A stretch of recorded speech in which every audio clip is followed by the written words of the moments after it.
We can sit and be angry at America. We could be angry at the system, but it's like, you gotta know the rules to the game to play it. Her company just was listed on the Inc. 5000 list as one of the fastest growing companies in the nation. My dreams and my goals are not about me. It's how can I bring Wall Street education to the everyday person? Why is building wealth so important right now? Working on Wall Street, I was around millionaires and billionaires. There was no client that we had that did not invest. It has to work or it has to work. Welcome to Circle of Greatness. I'm your host, Nehemiah Davis, and I'm super excited about today's episode. I'm bringing back one of the most highly requested return guests, my sister, Ashley Fox. And since she's been on the show, guess what, y'all? Her company just was listed on the Inc. 5000 list as one of the fastest growing companies in the nation. Guess what else? She also just wrapped something called the Wealth Builders Weekend, where collectively she celebrated some of her community. They have invested over $6.1 million in the market and continue to grow their network. Without further ado, my sis, Ashley Fox, what's good? How are you? I'm amazing. How you feeling? I feel great. Good. So Inc. 5000, like Yes. that's a prestigious listing. Yes. Like how many years has this company been around now? So we generated our first stream of revenue Yeah. in 2017. Wow. But when you get on the Inc. 5000 list, they look at the growth of your company over 3 years. Wow. And so when I think about 3 years ago, I started everything over. Yeah. I had moved to Paris for a summer. Yeah. Literally was there for like 3-4 months trying to figure out who I wanted to be, what I wanted to do. I think everything that I dreamt of becoming then is who I am today. Wow. And so when we got on the list, I was excited. I didn't think we were gonna make it. And we were ranked number 652. So I definitely didn't think of all the 5,000 and 601? thousands of people apply for it. Wow. Not everybody makes it, but 652, I was shocked. I was shocked. Wow. Yeah, no. That's crazy. Yeah. I'm excited. So wow, like that's a crazy accomplishment. Let me ask you this, because I heard you say this before. What made you just say I'm gonna up and move to Paris 3 years ago? Because the company already been moving for 3 years. You said Yeah. I started over. What made you say I'm gonna just go to Paris, which I now know is your favorite place in the world? I was in a space in life where the old version of me was dying, and I wasn't fully the version I was becoming. So I was kind of stuck in that middle ground. And I wanted to get out of the familiar. So at that point, my body was rejecting food. I just got out of a relationship. Everything in my life was just being removed from me. And so it was very hard to embrace a new version of you in a familiar space. Wow. And so Paris had just opened. It was right after COVID. And I got a ticket for like $300. And to when Paris? you go, yeah. Wow. Because nobody was flying because of COVID. And so I booked a one-way ticket because I didn't know where I was going to end up because I travel all throughout Europe. And I just booked a one-way ticket, packed all these clothes, and I was just living in Paris. I was living in a different hotel every 10 days. So I was living all throughout Paris, and I was just walking everywhere. I was walking, crying, figuring it out. I was just there. It was the first time where like I didn't care to make money. I didn't care to do anything. It was just, I was afraid to become the woman I am today, but I knew I dreamt of being her, and I needed to embrace it. And so after about like 4 months of being in Paris, I was like, okay, I think I'm ready to come home. And so when I came back home, I had literally let go of my apartment and I randomly moved to New York. So it was everything, I don't operate off of logic. Everything I do is off of what feels right. And so I felt compelled to go to Paris, to just be in Paris, to figure out who Ashley was in Paris. And when I finally got to a place where I felt like, okay, I'm ready to level up, I went back home. Wow, that's what did your parents say when you told me you about to move to Paris? So I wasn't moving to Paris. I mean, they're used to you tripping because you were always, but a 4-month trip? Yeah, no, I didn't plan to move. I just planned to go. I just never left. Got it. And so I was talking to my family the whole time. So they're used to me traveling, but I was just, I don't know, was figuring it out. And I think my family has trust that I can figure it out. So I had my space. Good. Sometimes I answered the phone, sometimes I didn't, but it was a really good time. It was kind of like my eat, pray, love kind of trip. Yeah, that's good. Paris is my eat, pray, love location. That's good. Yeah. Got it. So you came back, which is less than 4 years ago. Within 4 years, we're talking about, because 2017, then everything started over again. I mean, talking about little over 3 years now on the Inc. 5000. and you're growing as a CEO every single day. You're running a company. You got staff. Like, you got a lot going on. So how is it a formula of how were you able to one of these fastest growing companies? Like, what was some of the things that you focused on over these last years to, I guess, become who this Ashley is now and grow this company? How you grown it? So I think it's more of an allowing than a forcing. We get so fixated on, I want this, I want this, I want this. It's like, I want this. I know I'm going to have this. It's not a matter of if, it's a matter of when. And I'm going to accept that this road that I'm traveling, I've never traveled before. Even just where I'm at in business now, every day is just something different. And your nervous system has to catch up to the life that you've built. So I think over time, it's a difference between being a founder and a CEO. It's a difference between running a company and leading people, right? What's the difference between founder and CEO? I can't give you the technical definition, but for me, when I was a founder, I came up with an idea. I came up with Amplify. We're going to financially empower the world, and I'm going to just figure it out. Yeah. But when you realize that you can't do it by yourself, you have to build a team. But people cost, right? So you have to have the money to take care of your team. You have to build a culture. You have to show up every single day on the days that I don't want to show up. And so I had to adapt. I was at an event, I think it was a former CEO of Ford, and he said, when you run a business, your facial expression no longer belongs to you. And so I have to be conscious of every single day, what does my face look like? What do I wear? And I just have to be present with who I am for the world and who I am for the team. So I think I had to adapt. Life started to speed up fast. I went through anxiety. I would get headaches, and my body speaks very loud to me. So when I realize that there's something that I cannot do or something that I need to do, I go get help. So I go to acupuncture. I do this thing called Qigong now, which is like an energy management process to help you manage your stress, but utilizing your body and tactics to be able to do that. I have 2 executive coaches. I have a therapist. I have a spiritual advisor. I knew that to become this version of me, someone I've never seen before, I can't do it how I used to do it. So who I used to be no longer exists. Now it's when I think about this $100 million Ashley that I'm on track to become, what does a $100 million woman look like? What does she eat? Where does she travel? What does she do for fun? What does her circle look like? And I start to align who I am to become that vision that I set for myself. And I know that every single day I'm doing my best to get there, but I spend a lot of money and allocate a lot of time to just help me be the best version of me, because my dreams and my goals are not about me. Is how can I bring Wall Street education to the everyday person so that there's something that they're running towards versus something that they're running from? How can I get them to believe that they can make thousands of dollars or they can invest millions of dollars?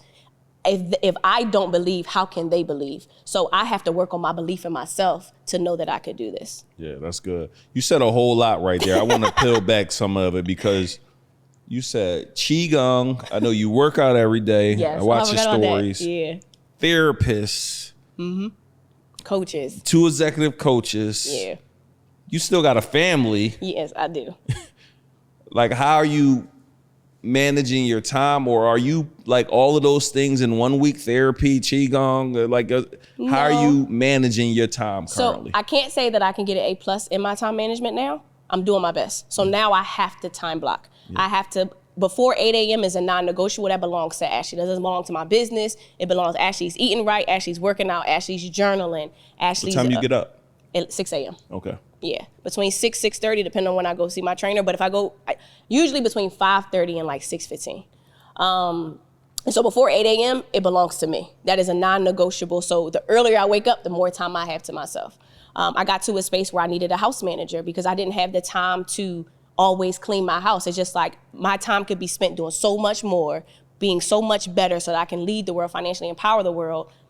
I have a house manager who loves to clean my house. Like, she gets so excited. I saw on your story the other day, you was excited. You're like, this thing is lit. Because I'm the type of person, like, to pick out an outfit, I'm throwing clothes everywhere. Yeah, me too. And then I don't have time to pick it up because I gotta go somewhere.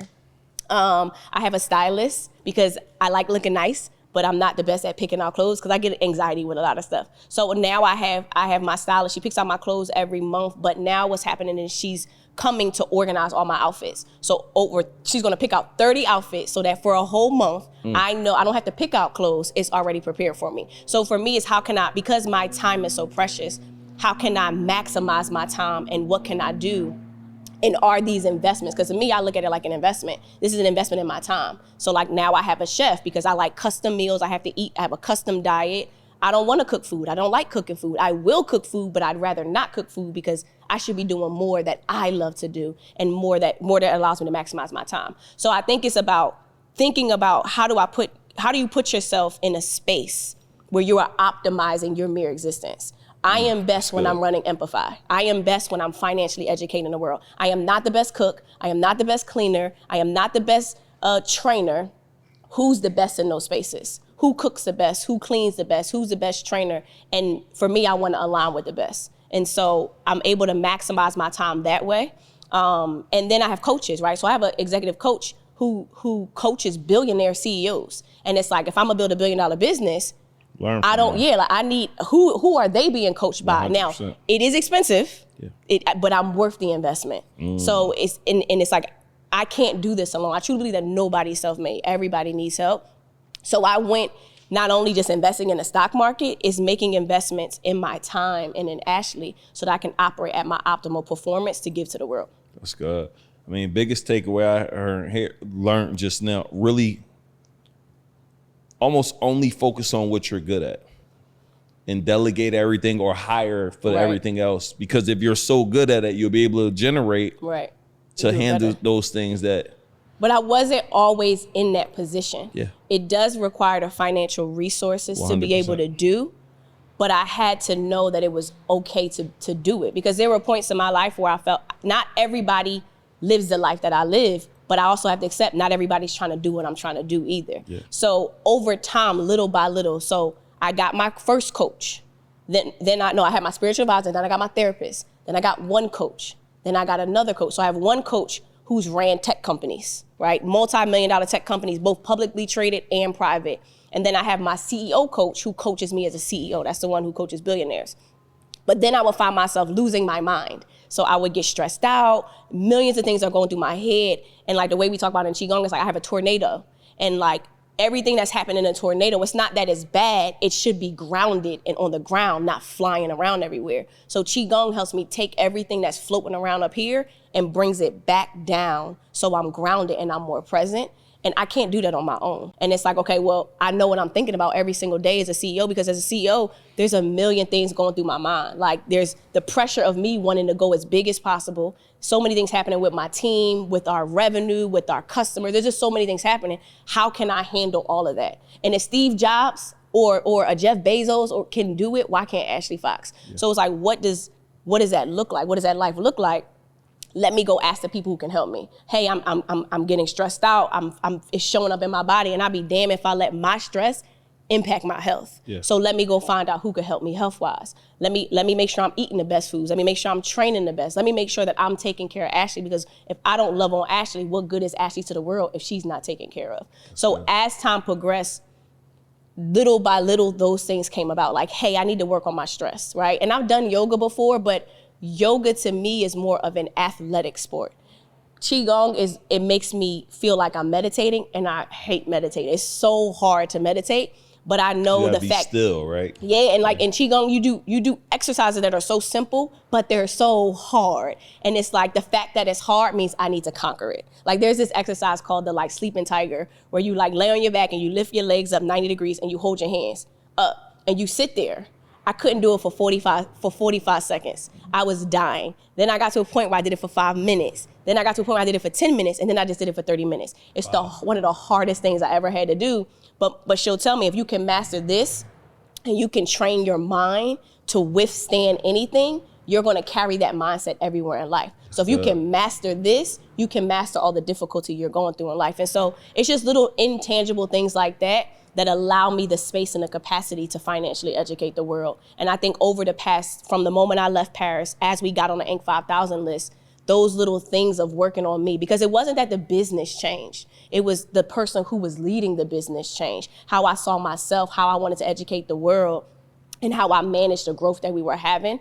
Because you can lose your mind. I can literally see how people can lose their mind, but I'm here for a purpose. So I have to slow down to speed up. And I think that's what Atlanta taught me, because right after I came from Paris, I moved to New York for 8 months, and I randomly moved to Atlanta. And that was, again, it was like, hey, I think I'm gonna move here. Like, this feels like home. But that's how Paris felt. And so I made the right decision, but coming from Philly, living in New York, Atlanta was slow. Mm-hmm. But in order to scale up, you gotta slow down. And I think in my 20s and prior to Paris, I was hustling. And when you hustling, you just doing whatever you gotta do. Like, my coach told me the other day, I have to be an architect for my business now. I can't just do and be in it. I gotta design it now. That's good. And that requires you to slow down. And so over the years, the Inc. 5000 development of Amplify, the development of Ashley has forced me to slow down. And Qigong also helps me do that too. So everything kind of works together. Hey, listen, somebody gonna be doing Qigong after this interview. I watch your story, I'm like, man, do I need to go to Qigong? Like, you know. I can't explain it, but it's so good. And the fact that it's hard and it's little exercise, like why me laying on my back, holding my feet and hands up, why is this, when I say I was going crazy, like I hate this, and I'm like, girl, she's like, did you die? And I'm like, no, but I heard it. Yeah. But when it got done, it was like, but you did it. Yeah. Something so simple that was so hard. So it makes me feel like I could do anything. Yeah. And I'm drawn to those kind of things. So, but yes, Qigong, Qigong. Yes. That's a plug, y'all. Y'all owe some bread for that one. You know what I mean? Like your local person you go to, just say you'll ask you a check or something. You ever do Pilates? I heard that's a difficult one too. You ever do that? So no, I haven't. Only because I like coaches. Yeah. Like They don't coach you with that? Well, I've never had a private trainer do Pilates. I always saw Pilates as like a class. But I like the coaching. Like I like someone standing right there holding me accountable. No matter how many times I complain, I know I'm paying them, so I got to do something. Yeah. Like I don't know, the accountability does something. I'm not against it. It's just my trainer has put me on a strict diet where I was able to lose 13 pounds in less than 60 days. And so for me, it's like if it's not broke, I'm not going. I mean, if it ain't broke, whatever that. Yeah. It's like when I started to lose weight, it was like, okay, I like this. Okay, maybe you do know what you're talking about. So it's like I'm on to something. We got a structure, we got a system, we got this cadence. And I just don't want to alter that. Yeah. So I'm not against it. It just wasn't recommended to solve the problems and to get the solutions I was looking for. So I'm not against it though. Let me ask you this. So a couple of things that I see from you, right?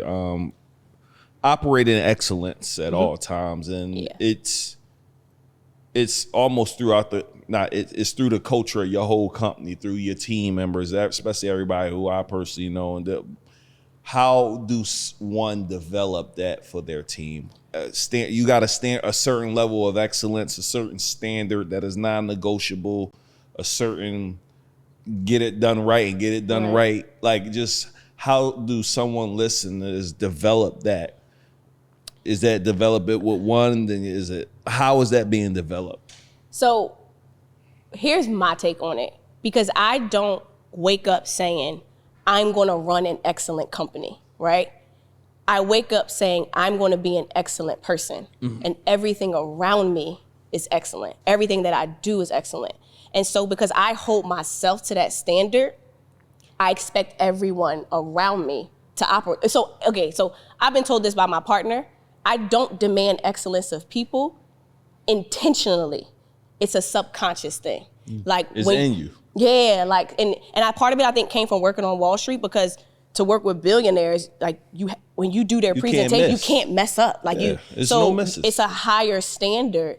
But I think Wall Street matched who Ashley Fox was. And so I think when it comes to leading a company, I truly believe that your team is going to do half of what you do. And I think one of the biggest things that I've learned as a CEO is I just wish everyone did the things the way I would do it. But it's like I had to learn from one of my coaches, the one who coaches billionaires. He was like, part of your stress is because you are expecting people to do things the way you would do it, and they're not you. What if you looked at who they are and what is their level of excellence? And that's and so when I did it that way, I had less stress because I expected everybody to do things the way I would do it.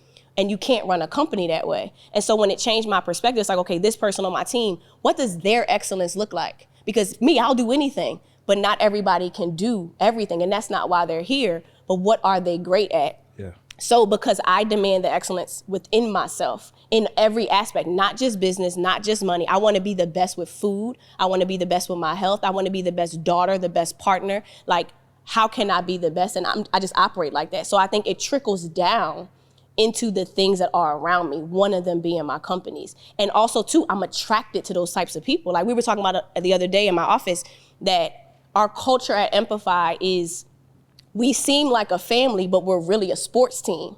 And while you have to perform in practice, you have to perform in the game, and if not, you get cut. Because we're a small team, we don't have a B team. So, and we're going to win. So everybody on the team wants to win. And if you're slowing down the game and slowing down the points we're trying to score, then you can't win with us. That's good. And so, and I didn't say that, somebody on the team said that. And it was like, that's a really good perspective. Rob? Like, no, it wasn't Rob. But Rob is an athlete. Rob thinks like that, so I think when it comes to running a business, your team is a reflection of you, right? So if I find my team doing this or doing this, it's kind of like, well, you're leading them.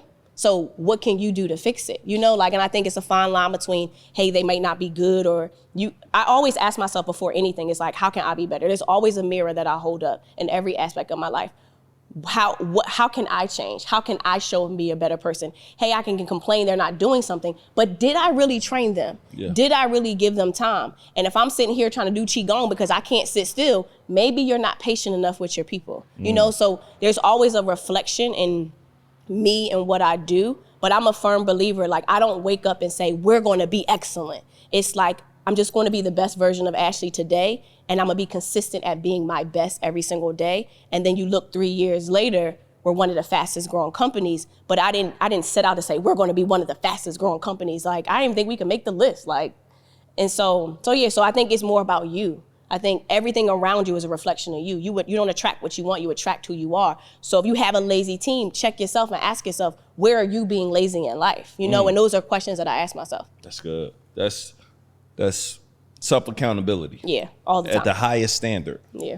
That's good. So tell me about this $6.1 million invested. And one thing I really love about what you're building with your community is it's almost like a no man left behind. I don't want you a part of Amplify and our team if you're not going to actually go do the work to build wealth for your family. Why is building wealth so important right now for families? I think working on Wall Street, I was around millionaires and billionaires. I saw their level of excellence. I saw what they cared about. I saw what they did. And I'm the type of person, success leaves clues, I'm following the blueprint. Yeah. So there was no client that we had that did not invest. From the most popular names to the most popular athletes, like to the highest CEOs, team owners, everything. And it's like, I want that. You all operate this way. You all have a commonality, something that I admire, something I aspire to have. I want that. So what are you doing? What are your habits? What are you reading? And so that's what I started to do. And when I got to a point where I felt like I could just build my way there, I knew it was possible for me. But when I went out to the world, they didn't have the same inspiration I had. Like, they didn't see the yachts. They didn't see the houses in the Hamptons. They didn't see the courtside basketball games. They didn't see all the money that was invested or the trust funds or how they avoid. They didn't see that. So their inspiration is not the same as mine. Their inspiration is what they see. And most people don't get to see what I saw. So I felt like it was my duty to bring that exposure and belief systems to the everyday person. And you couldn't tell me I couldn't do it, because I was there. It was possible for me to do it. And I think as I evolved and as I made more money, it became even more possible. And so when my father passed away at the top of last year, my dad wasn't a Wall Street person, right? My dad worked in law enforcement. He had a normal job. He wasn't making a bunch of money, but he was phenomenal with the money he made. He was strategic, he planned, he set money aside. My dad was the definition of a pure provider. And I never really understood it as much as I did in his passing. And when I saw how everything was structured and laid out. So growing up, you didn't really understand what you was looking at. I just knew, you don't know how well off or how poor you are until you compare yourself and see yourself with other people. So growing up, we were good, right? Like we grew up in the Northeast. Northeast is a little different now, but back then, like, my dad was also in law enforcement, so he was also a crime scene investigator. He saw crimes in Philly, so he didn't want his kids a part of that. So we were kind of shielded, right? We weren't rich, but we were middle class, right? We didn't have to struggle growing up. And I didn't realize that until I started to be more in the public school system and like really see like all those things and those Disney World trips and those Christmases, like we were okay as a family. Like, but now that I'm adult, I know how much milk costs and like, I know how much that stuff costs, but I also know how much my dad made. But I also saw how he saved. I also saw how he planned and prepared. But I also saw how my father lived his life for his family. And when he passed away, I saw how everything was in order. And I saw how myself, my mother, my brother and my sister, we would have money for the rest of our life. And it's like, but he was not the rich millionaire either. He wasn't the Wall Street trust fund baby. So when he passed, it was like, okay, I've watched myself build my own wealth. I watched myself make millions of dollars, build my business. I've watched myself have a job, right? But I also saw how someone who had a normal job, an everyday person, provide for his family and ensure that they were set for the rest of their life. And it's like, you can't tell me that the everyday person can't leave a financial legacy. So when my dad passed, it made my passion for what I do even more purposeful, because I used to think I wanted the world to build wealth because I saw it on Wall Street, but now I see it was in my DNA. Like after a while, I'm like, did my dad watch my classes? Like who taught him this stuff? Because he was not around people who would teach him. He was the teacher to everybody. And so I'm the 2.0 version that my father was for his community, because there were hundreds of people at his funeral. And I'm like, I didn't even know my dad knew all these people, but it was like, damn, I'm his daughter. I'm carrying his legacy. And it's like, if he can provide, protect, and pass down wealth for his family, I got to get my stuff even more intact. But let me show the world what he did, because I was the one that got all his money. I was the one to play in the funeral. I know how much it costs. And it's like, he was a black man raised in the 60s. So at this point, you don't have any excuse. So you have a combination of my Wall Street background, the life that I saw with my father, the everyday person type job and income he had, and what he did to, to make sure his family was okay. So the intention behind Amplify became so much more purposeful, because at that point, there's no aspect of money I haven't seen. I've taught in prison systems. I've taught in public school systems. I've went on TV teaching kids how to buy stock. I've made millions of dollars. Like, I've been in the homes and bank accounts of billionaires. I've seen it, right? And I've also created generational wealth, and I've passed it down. So my perception of money isn't what I read in a book, it's what I've lived. So how do I take all of that and bring it to the world and tell them they could do it too? Because I got evidence it's been done. And when I think about our Wealth Builders community and the members that invested $6.1 million, sometimes we just need somebody telling us, you can do it. But it's that same trainer that I have that stands there and holds me accountable. That's what Amplify is to the world. That's what the Wealth Builders community is. That's what I am to people. And then giving you the game, which is equivalent to the diet and the structure of the food that my trainer told me to do, to now I've seen the results. So when you buy your first stock and you get your first dividend, I don't care if it's 50 cents, it's like, oh, what Ashley just taught me, oh, it works. My 50 cents could turn into 5,000 if I keep doing what she says. That 1 pound that I lost turned into 13 pounds. Also, if I keep eating the white fish and the vegetables and doing the cardio he tells me to do, I can lose more pounds. So it's like, we're giving the game plan, we're holding you accountable, but we're also cheering you on to do it. And the only reason we're equipped to do that is because there's a belief system that I have, that my team has, that is possible. And when you pass that belief system into people, they're unstoppable. So when we got to a point, because first it was a race to 1 million, and we hit the 1 million in 6 months. So we're like, all right, let's do 5 million. And next thing you know, we're at 6.1. And now, of course, the race is 10 million. And we're probably going to hit that. But what we do is we track everybody that invests. They just submit it, and we just manually track it. And it's like, but these are people that never had investment accounts before. That didn't believe that they could do it. And it's like, well, what happens when everybody invests $100 together? And that's what we're creating. So to answer your question, you pick a date for that yet? For what? Everybody gonna all do 100 together? Well, no, so we have sock parties and reach shopping sprees. Yeah. And we'll do things like, we have like a I Own It challenge on Black Friday. So like, everybody goes and buys companies that they're shopping with on Black Friday, but they want to own stock. And so there's different things that we do, but my belief system. Gamifying getting wealthy. Right. But my belief system is people just borrow it.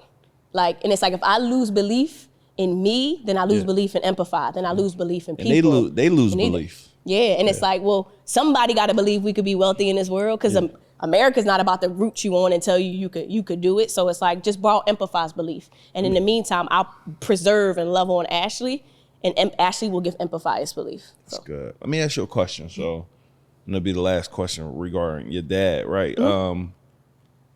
Was there a conversation had, like, if something happens to me, you do this, and that? Or was it when something happened, y'all just went to wherever you go and it's just laid out for you? So, couple of things. So we talked about this. My dad knew, and I tell people this too, when you think about how you pass down your money, you have to take inventory of who is there. Yeah. Because how my mom sees money, how I see money are totally different, right? My dad is taking care of my mom since she was a teenager. She didn't have to worry about anything when he was living. She never paid no bills or nothing like that, right? And she doesn't have to worry about it in her passing, right? I'm a little bit different. My brother and my sister are a little bit different. So part of me thinks my dad knew what I knew, and I would take care of it. Wow. But just in case, it was organized enough for anyone to do it. So he had a list of That's crazy. All his accounts, all his passwords. I started doing that since you told me that. All his documents, every life insurance policy, changes that were made. He had. So it's just crazy because I did the same thing too. So he had safety deposit box. So I have safety deposit boxes. What's the safety deposit box? Is that what it's called? Yeah, I know, but what's that for? No, wait. What's the one that's in the bank? Not in the bank. No. I lied. No. Okay. Don't listen to that. Don't do that, because you're gonna have issues getting into that. A fire box. Okay. Like the box, or a safe. Yep. Something that if there's fire can't burn. It's the key. Sorry, do not get a safety deposit box. That's not where you want to keep your stuff, because it's not easy to get into that when someone passes away. But he had like 4 fire boxes, and like we got into the fire boxes and all the documents from the deed to the house to the marriage. It's like my dad knew if the house was going to be passed down to his wife, we're going to need the deed to the marriage to prove that they were married. Like, he knew what you would have to do if he was not here, and he made sure everything was together. Because I come from a finance background, I knew how the game goes. I know how to get a death certificate. I know how to get, call the life insurance companies. Like, I know those things. So you have to think about who is not educated financially. You have to think about who's going to go crazy if you pass away, right? Is your wife going to be financially or emotionally sound to plan the funeral, right? So, and this is crazy because this is how wealthy people think. Like, everything is laid out to the T. One, because you work so hard to do this for your family, you have to make sure that it doesn't ruin your family. You got to make sure that everyone is crystal clear on what it is. Like, there's little things I want to do. Like, I haven't done it yet, but I want to shoot a video. Like, okay, I'm not here. You're probably crying, but here's what you need to know to do. Wow. My life insurance policies are here. I have this much. This goes to you. But you're saying you're going to shoot this for your clients to be able to know what they need to go do. Well, first, I got to do it for my family. Yeah, but you got to do that one. That's a hard thing. But it's, again. Finish that video, though. I'm listening. That crap is hard. But it's like, okay, so the life insurance is here. Yeah. And again, assuming your family doesn't know what to do with it. Yeah. I think my dad did the research to find out what would happen if I pass away. Like, my dad knew this debt would go here. I'm paying. Like, my dad, he just was damn near perfect. Who taught him? I don't know. That's why I said I think he went to the Empathize school. I don't know. Yeah. I don't know. His parents didn't teach him. No, it wasn't. No, it wasn't. So, but I think the job not necessarily teaching them. Part of me thinks that because my dad was in law enforcement, every day he woke up, because at one point he was on the street. For years for like over 20 years he wasn't on the street. But at some point, you don't know if you're coming home at night. That's a fact. So you got to think about, if I'm the sole provider for my family, like, I got kids, forget me, us being adults, I have kids, what's going to happen? Yeah. So I think he cared. My dad's mere existence was to serve, whether it was in law enforcement or serve his family, and that's how he operated. And so me being, younger and understanding, I have a lot more than my dad, right? I'm passing down a lot more money. I have a business. I have a bunch of investment accounts. Like, I got a lot of stuff, and I realized that if I pass away, you can't find it. Even if you have a beneficiary on an account, if they don't know the account exists, they're not about to call you and say, hey, this person hasn't come into the account lately. Anyone want to claim this money? So if I want this money to be given to my family, they have to know it exists. And if they don't know what to do, here's who you need to call. My dad had phone numbers. He had account numbers, everything you needed to get access to what he had. And it was in these fireboxes. And so I got a firebox. Now what I want to do is, like I said, shoot that video and let you know piece by piece. Here's how this, well, I have a trust now. So now it's like, hey, here's how the trust is going to go.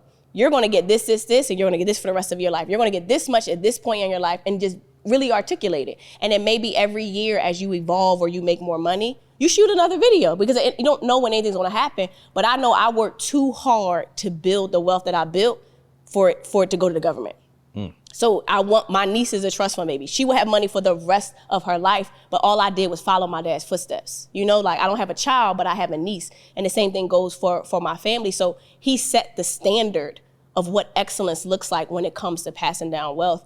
And now how can I take that same knowledge and bring it to the people that were helping build wealth, that aren't thinking about, well, what happens if something happens to me? Because we're used to having GoFundMe accounts, like we're used to not having anything. And it's just like, no, you can create, you can build, but if something happens to that builder, you still got to protect that mansion you've been building, and it needs to be given to your family the right way. And it's on us to learn that.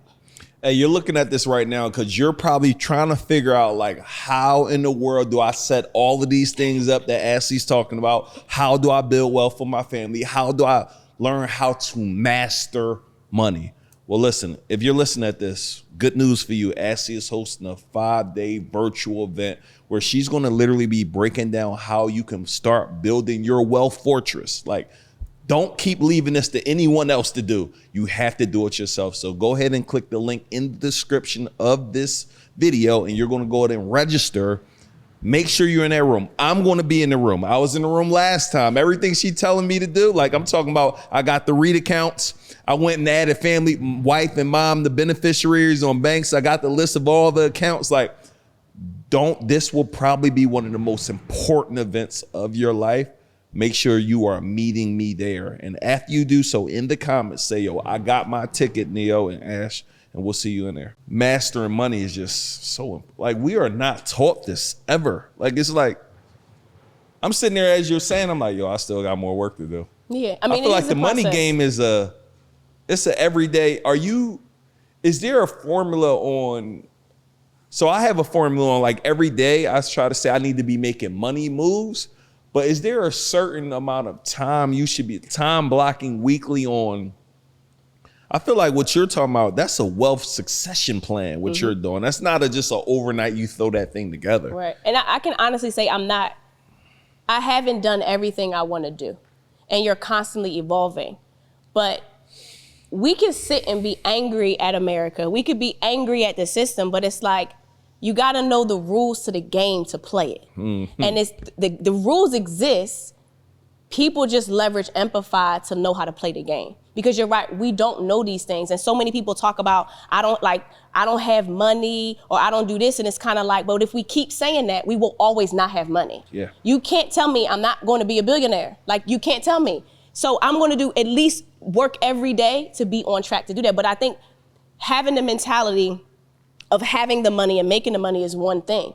But what happens when the money maker is not here? We have to start all over again, right? We have a structure and a habit of generational poverty, of generational trauma, these habits that a generational debt that we've normalized. We complain about it, but we're addicted to it. What if we become addicted to something different? What if we normalize wealth creation? What if we normalize our ability to start small and build over time? I think we associate wealth with the people who have it, but again, my belief system has come from my father.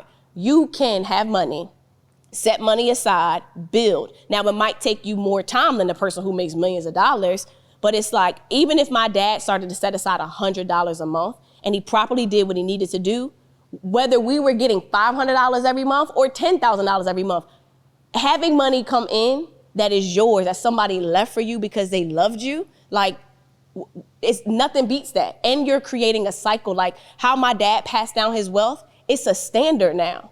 When I have my niece, she's almost at that age. She knows she has stocks, But we're going to start talking about this. We're going to start learning this. And it's like somebody has to be that person in your family to say, I'm done with this now.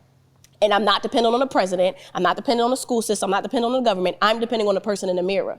Because my dad depended on him. He didn't depend on anybody, but he loved the people that he was serving. And it's like, you can't sit and say you love your kids, but when you're not here, you're telling them they got to start all over again. They got to struggle again. We struggled so they didn't have to struggle. I got kicked out my apartment, lost everything, ran up my credit cards, because and I did that so that my next generation, my family, my children that I decide to have will never have to do that. I took those lessons to now teach to somebody else. What's the point of making mistakes and we're keeping it inside? I'm not embarrassed to tell you I got kicked out. I'm not embarrassed to tell you that I get stressed out and I'm trying to figure it out. We hold that in as if we're not good enough when I know I'm good enough, but I also know I'm not perfect. So it's getting out of our heads to say, I don't care if you start with $10. You have to start something. Right? We pass down this debt, but yet we get mad at wealthy people because they're passing down millions, but we would gladly want to pass down millions. So let people know you have the power to create it. You can create anything. You write the next chapter to your life. So get the pen and start writing. Amplify just says, pick that up. Here's the book. Let me give you some inspiration on what to start writing. And every day we're writing in that book, and you're in an environment that motivates you and pushes you to write, because once you leave outside of our app, I can't justify what's on your timeline. I can tell you what's on what coming from my page, but it's like, how can I literally embed this in your mind so that it becomes a part of who you are, not just something that you do? Whew, that's good. Hey, join the community. Join the community, join the virtual vet. But I really think it's, you don't know what you don't know. I literally watched the video when you talked about just the beneficiary. I went right to the bank. I took my mom one day. I took my wife one day. I start writing all the accounts down. No one ever taught me that. Right. It's not like a bunch of books out here for the, I mean, it is a bunch of books out here like that, but it's just not in our language. Not in our language, and not from a person who where we come from. We come from West, Philly, from nothing. You know what I mean? So it's like understanding it at that level. Why is it important for, I know we've been talking about kids grasping this information more now. I personally feel as though if we were taught about, most kids in the African-American, most black kids, we learn about credit after we already mess it up. Like that has been a common, like, when do you learn about credit? After you ruin it and got to realize how important it is. It took me years to get out of messing my credit up. I mean, it's not a get you out in 3 months. I don't care what the credit gurus talk about. That crap take a while to pay down debt and to get out of there. Why is it important for parents right now listening to understand they need to start, or things they could be doing for their kids to start understanding these, financial principles? I think it's more of an internal thing. Yeah. It's like, I don't want my child to go through life the way I did, so let me teach them. But I hear that a lot. How many parents I've heard, I want to give my kid a better lifestyle, and they end up being the exact same way. It's one thing to say it. I mean, I've heard a million people say they want to be billionaires too, but they spend every dime they get. So it's like your habits have to match your word. Your actions have to mirror what you're saying out your mouth, which means it's not something that comes out, it's something that is felt on the inside. For me, building wealth is not an option. I'd be damned if I work on Wall Street, go through all of this, and my family gets nothing. Yeah. Like, I done did all of this, wanted to build this whole company, but I personally feel like that's my purpose on this earth. It's not the everyday person. And I think it's all about how you market it. It's all about how it's communicated. It's all about who's the messenger. We don't trust the banking system, right? And rightfully so, right? But how do we get the world to unlearn and relearn a new way of life? Just like when I was in Paris, I had to unlearn that version of Ashley. I'm not her anymore. But in order to relearn something, I got to start from an infant stage. And I think it's embedding in people's mind like it's a song that they're listening to. They're constantly seeing it. And also accepting the fact that building wealth is like learning a new language. In order to learn a new language, you have to speak it, you have to read it, you have to be around people that are talking it, and you have to be so obsessed with learning this language that is a part of who you are. Yes. Until there becomes an obsession, a desire, a passion that is a non-negotiable, there will always be a wealth gap that is astronomical. The wealth gap is getting wider, and people are more afraid. People think they're going to get scammed. It's like, if I held a class to teach everybody how to spend, nobody's coming. But if you hold the class to teach people how to invest, they're second guessing it. And again, rightfully so, because we have justifiable reason to not trust people on the internet or anywhere. And that goes back to like slavery. Like, I totally get it. But at what point do you stop pointing the finger and you start looking in the mirror? At what point do you say, I don't have a choice. I'm going to figure this out. I'm going to take the good, I'm going to leave the bad, and I'm going to do what I got to do for my family. Wealthy people have that standard. They want to hold their power, they want to protect their power, and they want to make sure it's properly passed down.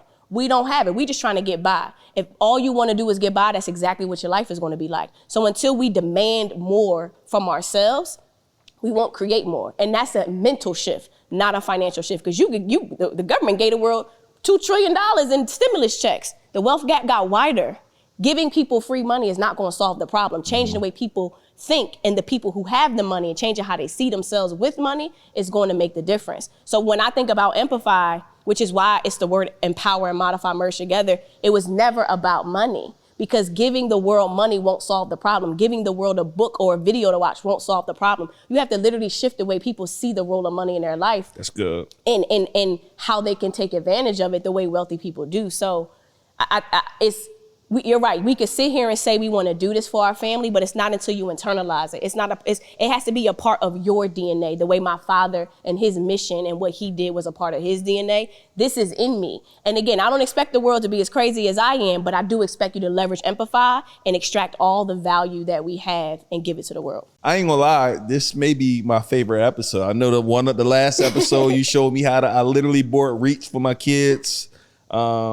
The other episode, you educated me on what a REIT was and all these other things around the market. But I feel like I got more, I'm trying to really master the game of money now. I'm really trying to, and like you said, it's a challenge because I'm still sometimes like looking at my credit score with like scared and still. Really?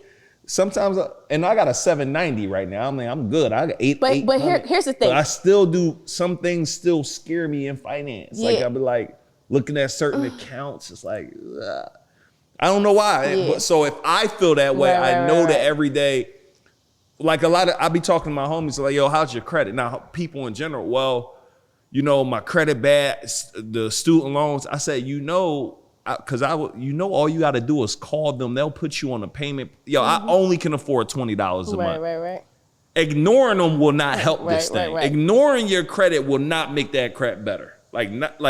Call them. I can't afford it this month. It's something called, I don't know, it's forbearance, or am I saying that right? Yeah, forbearance. Like there's things out here to help you, right? But you ignoring it ain't gonna help you. So I still do got a little bit of that trauma, I think, from. I mean, it's normal, but the good part about it is you see it. Yeah. But I think we could just take a step back on just credit. Now, credit, there's two ways to look at this. Credit is phenomenal, but when it hurts you, and it's the fact that you can look at credit and feel a sense of unworthiness, a sense of, it bring back those old moments, that's not serving you. If we really think about what Qigong. Come through. If we really think about credit, right? It's a marketing tactic to place an identifier on who you are and your ability to pay people back for money that you don't have, that you're leveraging from somebody else. I always tell people, when Jay-Z and Beyonce went and got their house in California, 90 million. Nobody ran their credit score. Yeah. One of the first things when I first started working on Wall Street, we had just come out of the recession and interest rates were at an all-time low. And so all the wealthy clients wanted to refinance and restructure all their loans and their mortgages. So it was so many people trying to do that they took my Analyst class, and we had to evaluate the restructuring of their mortgages because they all wanted lower rates because of where we were in the economy. I sat there and I looked at all these houses, and to determine if they were worthy enough to get the money to refinance their home or whatever. It's a modification, it's called a loan modification. Either way, not once did I run any person's credit score. Wow. We pull all their assets, because when you have assets, credit doesn't matter. Right now, I can go to the bank and ask them to take out money. They don't need to run my credit score. But if I got hundreds and thousands of dollars in my investments, in my life insurance, and my stocks, they're going to give me access to money because now I got collateral. My investments are my collateral. So when Jay-Z and Beyonce go and get a house, their score doesn't confirm that they can pay that mortgage. The access to their assets that they have is a justification. I'm worthy enough. God forbid something goes wrong with this mortgage, I have collateral to take care of you because I have assets. And it's like wealthy people don't care about a credit score. Now, again, do you need a credit score to do certain things? Absolutely. But what you're describing is not a money problem. That's an emotional problem. It is more, we are attaching a score to our identity. Like, how does a score dictate your ability to build wealth? How does a score make you feel like you're not good enough? Even like you said, having a 790, I'm still feeling, and I understand because I got PTSD. Every time I pay rent, it's like, ooh, what if I can't pay my rent? Because I've been kicked out of places before. But in that moment, you have to catch the fact. It's like, okay, I recognize it. That's my brain protecting me. It's going from going to a familiar space. I love you, little Ashley. I know you're scared, but big Ashley got this. I can take care of this rent. I can handle this credit card. I can handle this. And it's being able to, like I said, the good thing is you can catch it. You don't identify. Some people walk and talk and operate like they're a bad person because they have so much debt. It's like, no, at a point in your life, because you weren't educated, because you didn't have money, because of how the system is structured, you made a decision to leverage debt to take care of certain things. Don't get mad at student loans. They took care of you to go to college when you didn't have it. Like, and that's okay. And you are okay. Let's talk about if we create more, we go have more money, we can take care of everybody. But also got to remember, America can't win if you don't take out debt. So America is going to do everything they can to ensure you have access to debt, because that's how the banking system moves. If you take all your money out of a savings account, and if you never take out debt, America will not be as powerful as it is. So they need you to take out debt.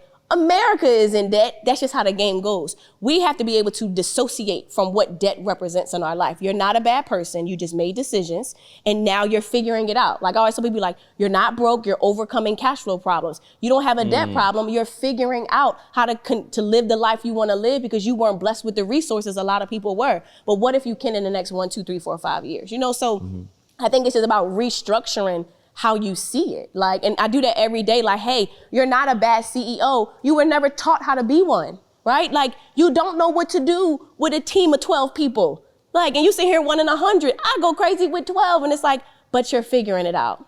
Like, and you're doing your best, So it's like, and that feels a lot better, and you're able to act more, develop better habits when you have a different mindset. If you're constantly beating yourself up, you're not going to be able to get up to do the things you want to do. You got to lift yourself up. Hey, I know I have debt. I know I had a bad credit score, but it's okay, right? I'm going to do what I got to do. I'm going to chip away at this, and I'm going to go get the help I need, because most times debt is associated with shame and guilt. That's a therapeutic thing we got to go talk to with a therapist. It's not come to a finance class. Finance classes are not going to change the way you think. Internal help is what's going to change you. Now, how you choose, whether it's through church, however you do it, again, to each his own. But we got to understand, we got to change the person with the money, not the money itself. That's good. Woo. That was a word right there. So you having a virtual event where you're gathering people around and teaching them the game, teaching them stocks, teaching them REITs, teaching them how to get in real estate with less than $200, which is something I never even knew existed. Right now, I got Simon Properties. I think Boston. Is that with the O? Yeah, I got Realty is the O. Realty. Oh, I got all of them. You know what I'm saying? So tell people about, like, I guess, what made you say, I know you do this a couple times a year where you just gather hundreds to thousands of people over a period of time, and you just give them the game over an entire week where they can really understand. Why should people be a part of that, and why do you even do it? Like, what? I think, so it's our Cash Flow Creation Summit. This is actually our third one. Literally in total, we've had over 4,000 or 5,000 people come. Wow. I think it's a way I teach a lot of classes, right? And I don't believe one class, one program is going to change your life. We have to embed. It's like listening to the same song over and over and over again. Next thing you know, you're walking around singing the lyrics and you don't even recognize it because it's embedded in your psyche. So how can I spend the most time, give the most value, and cover ways for people to start building cash flow, right? So we're talking about dividend stocks. We're talking about debt. We're talking about REITs, real estate investment trusts. We're talking about passing wealth down to your family. So if I could get you for 5 days, a couple hours a day, and we can cover the core things you need to know and do to effectively start to build cash flow, whether you have $20 or $20,000, how can I get this information into your mind, right? How can I put you in an environment and you're surrounded by people who want the best, want to learn from the best, and are ready to become the best? And cultivate that energy, cultivate that environment to be able to actually effectuate change. And so our Cash Flow Creation Summit, 5 straight days of nonstop learning, covering, again, investing in the stock market, investing for your children, paying down debt, building a financial legacy, properly passing it down in the most simple and easy to understand way to the person that may not have a lot, but has a desire to be a lot, to create a lot, and to do a lot for their family. And so this is our 3rd one. I'm super excited. We got a lot of new stuff coming, a lot of phenomenal speakers, and really just getting people in a space where we are virtual. So people from all over the world are tuning in, but getting the game, the resources, and actionable steps so that by the time this summit is over, you don't need to call Ashley, because you have everything that you need to implement everything we're talking about when it comes to building wealth from start to finish. Good. I want you to go to mycashflowcreation.com. Go ahead and secure a ticket. Let me be clear. Get the best ticket. Whatever you see on there that offers the best. Why? Because that's more time with Ashley. That's more time with speakers. That's more time getting the information that can really help transform everything. I only can imagine what 5 days of being intentional around your money can do for you for the rest of your existence. So go to mycashflowcreation.com right now. Do not miss out. I'm going to be there. I'm making family members be there. I'm making friends be there. It needs to be a mandatory thing that I believe families across America do. And I hope to see you inside that room. Any closing things, anything you got coming up, anything people need to look out for that you got going on? Listen, we need to dominate 2024. Close it out strong. Get your ticket to the Cash Flow Creation Summit. If the goal was to change your life financially this year, let's get it done. Yeah. There is no reason for you to not build wealth. You have no excuse. Nowadays, you can start small and build big, so make sure you're there. But we have to make building wealth a priority, not just for ourselves, but for the people that we love, because we can't depend on anybody but the person in the mirror. So we got a lot coming. We are closing out the year strong. We are dominating this summit. This is our 3rd one. It's going to be the biggest and best ever that we have done as a company. And continuously serving the world, showing you how to build wealth, giving you the steps to do it, and creating the environment, the safe environment to show you that it can be done and it will be done with Empify. Let's go, y'all. And go to empify.com. Yes. Make sure y'all tap in. Follow Ashley on YouTube, Instagram, TikTok. Like, she got so much content out there that you could just binge watch and help you while you're waiting for the summit, y'all. So we'll see you guys on the next show, y'all. Peace.